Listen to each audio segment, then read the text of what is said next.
Hi everybody, welcome to another video. Today we're going to be going over Neos, a deck that's been around since the GX era, but in recent years has got more support, which has sort of elevated it from the realms of obscurity and become more of like a tier 3, 2.5 type sort of deck.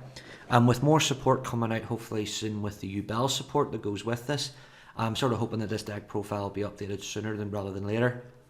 And we can show you some of the Ubel stuff as well, but it won't really affect the deck that much in terms of what it does. So with that said guys, let's go into deck profile. We run 3 Elemental Hero Neos. Because a lot of the Neo-Spacian fusion monsters require Neos, you want to see this card as much as possible, and as well as that, if needs be, get it out of your hand with the Neos fusion cards or stuff like that. So we run 3 of it. 1 Rainbow Dragon, combining Neos fusion and Miracle Combat. You only need the 1 Rainbow Dragon because you don't want to see it in your hand because it's a brick. Apart from that though, you still want to at least run the 1 so you can get into your Rainbow Neos, which is one of the strongest fusions Neos can get into still. 3 Honest Neos. This is just to get over big boss monsters that the Neos fusions struggle to get over. 2 Elemental Hero Prisma. This is to put fuel in the graveyard for Miracle Contact, so if you have a particular Neo-Spacian or a particular monster you need to get into the graveyard, Prisma helps with that. 3 Neo-Space Connector.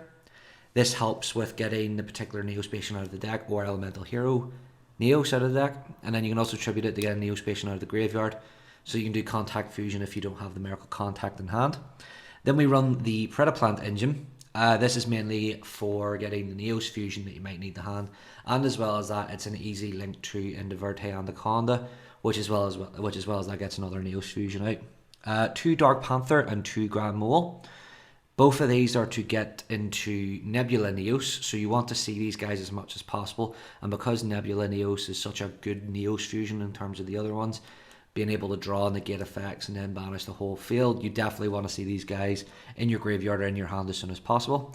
We then run 1 of each of the other Neo-Spacians. A lot of the Neo-Spacians fusions are very situational and aren't great, but because of Cosmo Neos, this essentially makes all these guys a bit more playable. So you run 1 of them, plus it helps with covert contact, getting the stuff into the graveyard and stuff. 2 Emergency Call. This is to help either search out Neos, Honest Neos or Prisma. You don't want to run the full 3, you don't need the full 3, mainly because if with all the other support you will get the other cards out, so you only need this really if you're absolutely stuck. 3 Neos Fusion. This is one of the best cards in the deck. This allows you to fuel your graveyard for Miracle Contact on your next turn, and as well as that gives protection to your Elemental Hero Neos fusion monsters. 1 Reinforcement of the army, just to help search out Prisma, Neo-Space Connector and stuff like that. Then you run 3 Miracle Contact. Like I said, this is to help keep those fusions hitting the board and stuff like that. Convert Contact is a draw engine. Your Neo-Spacians aren't really good on the field, they're only really great in the hand or in the graveyard, so Convert Contact allows you to send the 2 Neo-Spacians you might need for one of your Neos fusions, and as well as that, draw 2 cards, which might help you get into the cards you might need. 3 Call by the Grave to deal with hand traps. Because a lot of this deck is very weak to Ash Blossom, Call by the Grave is useful for dealing with those Ash Blossoms. And then we run 1 next. This is for like a last line of defense, because this can be used in your hand as well. You can special summon all the Neos monsters out, and then you can do a lot of contact fusion and stuff like that. Next we have the Extract, 2 Verte Anaconda. With the release of this card, this really helps the Neos deck out, because not only does it send the Neos fusion to the graveyard, which helps protect the Neos fusion that you're bringing out, but it also helps fuel that graveyard as well for what you might need with the Miracle Contact on the next turn. Its ability to turn things dark isn't really that useful on the deck, but with the new Ubel support, this will make this card a lot easier to get out and a lot better as well. We then run 1 Glow Neos and 1 Flare Neos. These are just situational cards. Like I said, a lot of the Neos cards aren't really that useful, especially the fusion monsters, and the fact that they don't really do a whole lot when they go back into the extra deck really doesn't help. There's only 1 or 2 of them that really do that, but they can help. Like for example, Glow Neos, if you've only got Glow Moss and Elemental Hero Neos and Miracle Contact your top deck, this can destroy a card, which can be useful. Flare Neos is just a big monster if your opponent runs a lot of spells and traps. Brave Neos is the first really good one we'll discuss, because it searches any spell or trap that specifically lists Elemental Hero in it. It can search out Neos Fusion, Miracle Contact, either of them ones, and even Next as well, if you might need it. So it is great for that facility of fueling your next turn. We then run 1 Air Neos. This is just one big massive beat stick essentially to get over big boss monsters. Magma Neos not only is a big beat stick, but it can also get rid of problem cards, because when it gets shuffled back in the extra deck, it returns all the cards to the hand.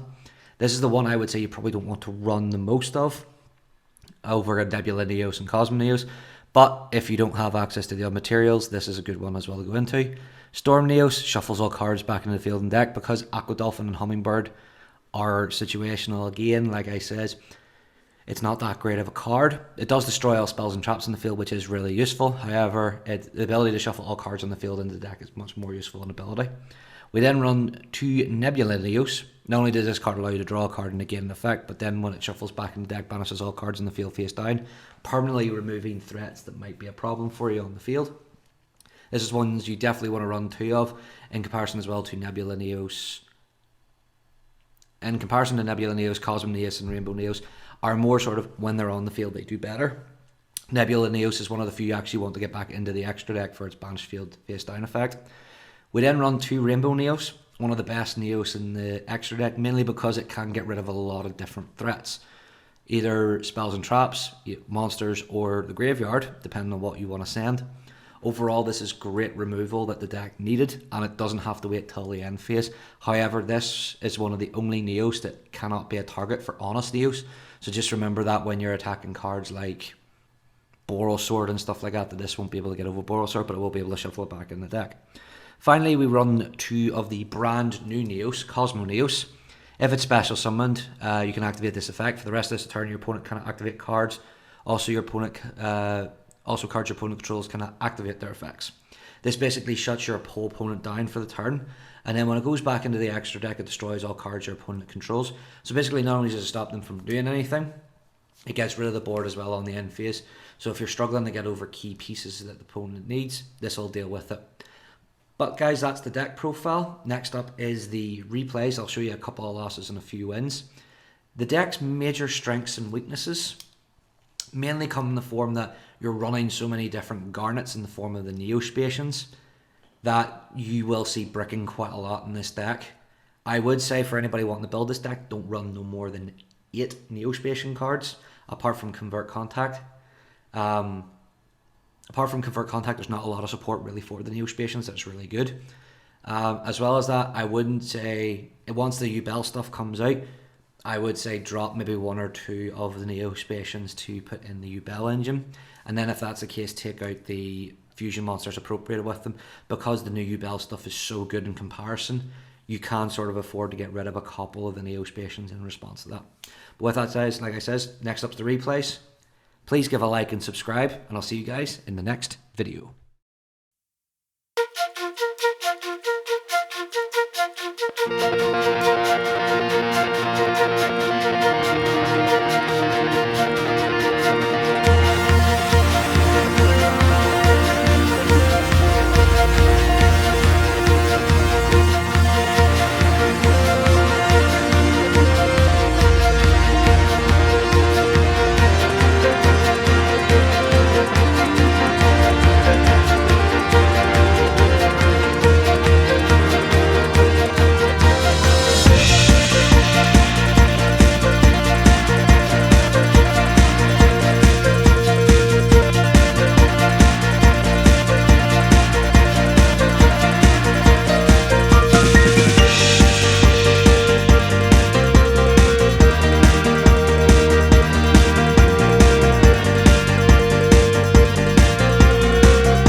Bye.